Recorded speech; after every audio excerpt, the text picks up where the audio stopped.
இன்றைக்கி நம்ம அடிக்கிற வெயிலுக்கு நல்ல ஜில்லுன்னு உடலுக்கு குளிர்ச்சி தரக்கூடிய ஒரு சூப்பரான ஜீரா சர்பத்தை எப்படி செய்கிறதுன்னு பார்க்க போகிறோம். இந்த சர்பத்தை நீங்கள் அதிக அளவில் செஞ்சு வச்சுட்டு எப்போ வேணுமோ அந்த மாதிரி டயத்தில் இதை நீங்கள் பயன்படுத்தலாம். வெயில் காலம் ஆரம்பித்தாலே நம்ம கடையில் போய் தான் சர்பத்து வாங்கிட்டு வந்து வீட்டில் வச்சுருப்போம். ஆனால் இனிமேல் நீங்கள் அந்த மாதிரி செய்யாதீங்க. அதில் ஃபுட் கலர்லாம் சேர்த்துருப்பாங்க. இந்த மாதிரி ஒரிஜினலாக நீங்களே சர்பத்து வீட்டில் செஞ்சு சாப்பிட்டு பாருங்கள். இது உடலுக்கும் ரொம்ப ஆரோக்கியமாக இருக்கும். ஹலோ ஃப்ரெண்ட்ஸ், வெல்கம் டு சமே டிலேட்.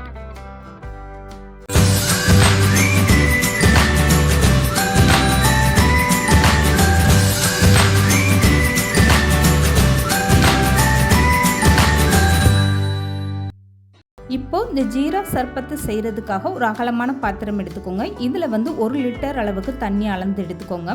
இப்போ ஒரு கைப்பிடி அளவுக்கு புதினா இலை நல்லா ஃப்ரெஷ்ஷான இலையாக கழுவிட்டு சேர்த்துக்கோங்க. இதுக்கப்புறமா 1/4 கப் அளவுக்கு வெள்ளை சக்கரை சேர்த்துக்கோங்க. இப்போ ஒரு எலுமிச்சம்பழம் எடுத்து அதை நல்லா கழுவிட்டு இந்த மாதிரி துருவி அந்த தோலை மட்டும் நீங்கள் சேர்த்துக்கோங்க. எலுமிச்சம்பழம் சேர்க்க வேண்டாம். இந்த ஜீரா சர்பத்தில் நான் வெள்ளை சக்கரை சேர்த்துருக்கேன். நீங்கள் விருப்பப்பட்ட நாட்டு சக்கரை சேர்த்துக்கோங்க. இப்போ இந்த எலுமிச்சம்பழம் தோலை நல்லா இந்த மாதிரி துருவி எடுத்துட்டு அதை சேர்த்துக்கோங்க. இதுக்கப்புறம் ஸ்டவ் ஆன் பண்ணிவிட்டு ஒரு டைம் நல்லா கலந்து விட்டுருங்க. இப்போ இந்த புதினா இலையெல்லாம் சேர்ந்து நல்லா இந்த தண்ணி கொதி வரட்டும். அது வரைக்குமே நல்லா இந்த மாதிரி ஒரு டைம் கலந்து கொடுத்துருங்க. இப்போ பாருங்கள், இந்த புதினா இலை எல்லாமே சேர்த்து நல்லா ஒரு டைம் கொதி வர ஆரம்பிச்சிருச்சு. இந்த நேரத்தில் ஒரு டைம் நல்லா கலந்து கொடுத்துட்டு அப்படியே ஸ்டவ் ஆஃப் பண்ணிவிட்டு இந்த தண்ணியை நல்லா ஆற வச்சுருங்க. இப்போ ஜீரகத்தை பயன்படுத்தி ஒரு ஜீரக சர்பத் எப்படி செய்கிறதுன்னு பார்த்துடலாம். இதுக்காக ஒரு அகலமான பாத்திரம் எடுத்துக்கோங்க. 50 கிராம் அளவுக்கு இந்த மாதிரி ஜீரகம் சேர்த்துக்கோங்க. உங்களுக்கு எந்த அளவுக்கு பொடி தேவையோ அதுக்கேற்ற மாதிரி நீங்கள் ஜீரகத்தோட அளவை கூடுதலாக சேர்த்துக்கோங்க.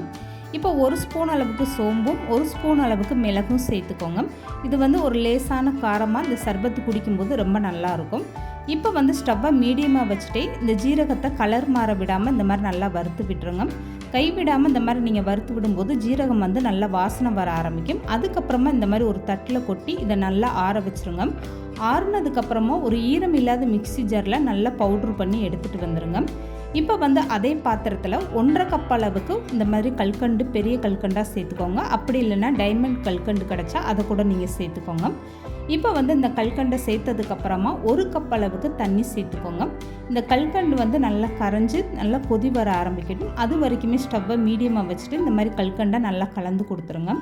இந்த சர்பத்து செய்கிறதுக்காக நான் கல்கண்டு பயன்படுத்தியிருக்கேன். உங்களுக்கு கல்கண்டு கிடைக்கலன்னா நீங்கள் வெள்ளை சக்கரை கூட 2 கப் அளவுக்காக பயன்படுத்திக்கோங்க. நான் கல்கண்டுன்றனால 1/2 கப் அளவுக்கு சேர்த்துருக்கேன். நீங்கள் வெள்ளை சக்கரை சேர்க்கும்போது 2 கப் அளவுக்கு சேர்த்துக்கோங்க.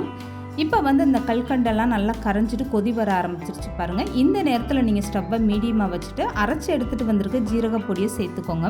கையில் இந்த ஜீரகப்பொடி எடுத்து பார்த்திங்கன்னா நல்லா மாவாட்டம் நைஸாக அரைப்பட்டிருக்கணும்.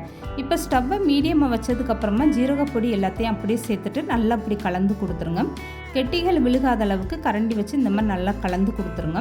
இந்த ஜீரகப்பொடியை சேர்த்துட்டு நீங்கள் நல்லா கலந்து கொடுக்க ஆரம்பிக்கும் போதே இது நல்லா திக்காக ஆரம்பிச்சிடும். இந்த நேரத்தில் நல்லா ஒரு கொதி வர வச்சுருங்க. ஜீரகப்பொடி சேர்த்து நல்லா கொதிச்சதுக்கப்புறமா இதை எடுத்து நீங்கள் கம்பி பதம் செக் பண்ணி பாருங்கள். இப்போ ஸ்டவ்வை கம்ப்ளீட்டாக குறைச்சிட்டு இப்போ நீங்கள் கையில் எடுத்துகிட்டு இப்படி கம்பி பதம் செக் பண்ணி பாருங்கள். ஒரு கம்பி பதம் இந்த மாதிரி அந்து போகாமல் வரணும். இது இப்போ கரெக்டாக இருக்குது. நீங்கள் ஸ்டவ்வை ஆஃப் பண்ணிடுங்க. இந்த நேரத்தில் இந்த ஜீரா சர்பத்தை இதுக்கு மேலே நீங்கள் விட்டிங்கன்னா ரொம்ப கெட்டியாக ஆரம்பிச்சிடும். ஒரு கம்பி பதம் வந்ததுமே நீங்கள் ஸ்டவ்வை ஆஃப் பண்ணிவிட்டு இதில் 1/2 ஸ்பூன் அளவுக்கு தூள் உப்பு சேர்த்துக்கோங்க. இப்போ 2 ஸ்பூன் அளவுக்கு சாட் மசாலா சேர்த்துக்கோங்க. இதெல்லாமே சேர்த்துட்டு ஒரு டைம் கரண்டி வச்சு நல்லா கலந்து கொடுத்துருங்க. இப்போ சாட் மசாலா சேர்த்து நல்லா கலந்து கொடுத்ததுக்கப்புறம் இந்த ஜீரா சர்பத் ரொம்பவே சூப்பராக ரெடி ஆயிடுச்சு. இது நல்லா ஆற வச்சுருங்க. ஆறுனதுக்கப்புறமா நீங்கள் விருப்பப்பட்டால் வடிகட்டி அப்படியே எடுத்து வச்சுக்கோங்க. அப்படி இல்லைன்னா நீங்கள் அப்படியே கூட ஒரு ஈரமில்லாத பாட்டிலில் ஊற்றி நீங்கள் எடுத்து வச்சுக்கிறலாங்க. இந்த ஜீரா சர்பத்தை ஈரமில்லாத டப்பாவில் ஊற்றி நீங்கள் வெளியே வச்சிங்கன்னா 1 வாரம் வரைக்கும் கெட்டு போகாமல் இருக்கும். அப்படி இல்லைன்னா நீங்கள் ஃப்ரிட்ஜில் வச்சு கூட 1 மாதம் வரைக்கும் பயன்படுத்தலாம். இப்போ நல்லாவே ஆறிடுச்சு பாருங்கள். இந்த ஜீரா சர்பத்தை நான் இந்த மாதிரி ஒரு பாட்டிலில் ஈரம் இல்லாமல் பாட்டிலில் நல்லா தொடச்சிட்டு அதுக்கப்புறமா இதில் ஊற்றி வச்சுருக்கேன். இப்போ இந்த ஜீரா சர்பத்தை பயன்படுத்தி எப்படி சர்பத்து செய்கிறதுன்னு பார்க்கலாம். இப்போ நான் 1 லிட்டர் தண்ணி எடுத்து அதில் புதினா இலை சர்க்கரையெல்லாம் சேர்த்து கொதிக்க வச்சு எடுத்து வச்சுருக்கேன். இந்த தண்ணி நல்லாவே இப்போ ஆறிடுச்சு. இதை ஒரு பாத்திரத்தில் வடிகட்டி எடுத்து வச்சுக்கோங்க.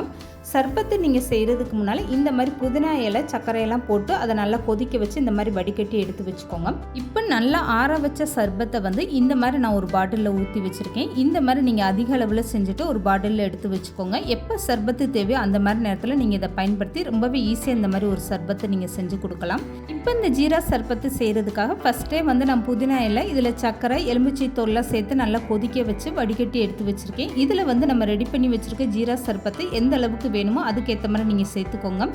இப்போ இது கூடவே 4 ஸ்பூன் அளவுக்கு சப்ஜா விதையை எடுத்து இதை வந்து 1 மணி நேரம் நல்லா ஊற வச்சு எடுத்துக்கோங்க. இப்போ ஊற வச்ச இந்த சப்ஜா விதையுமே அப்படியே நீங்கள் சர்பத்தில் சேர்த்துக்கோங்க. இது வந்து உடலுக்கு ரொம்ப குளிர்ச்சி கொடுக்கக்கூடிய ஒன்று.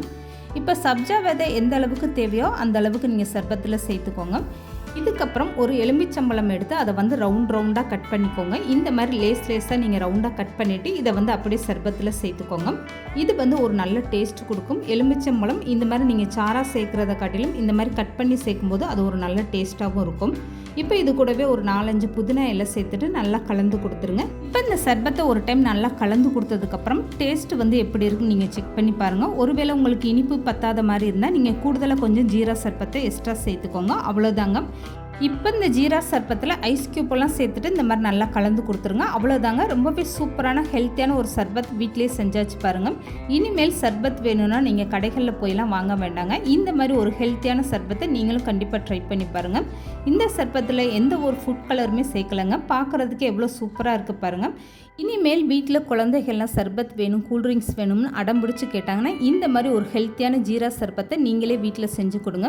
இது வந்து உடலுக்கு ரொம்பவே குளிர்ச்சி தரக்கூடியதாக இருக்கும். இந்த மாதிரி ஜீரா சர்பத்தை சின்னவங்கலேருந்து பெரியவங்க வர தாராளமாக குடிக்கலாம். ரொம்பவே உடலுக்கு குளிர்ச்சியாக இருக்கும்.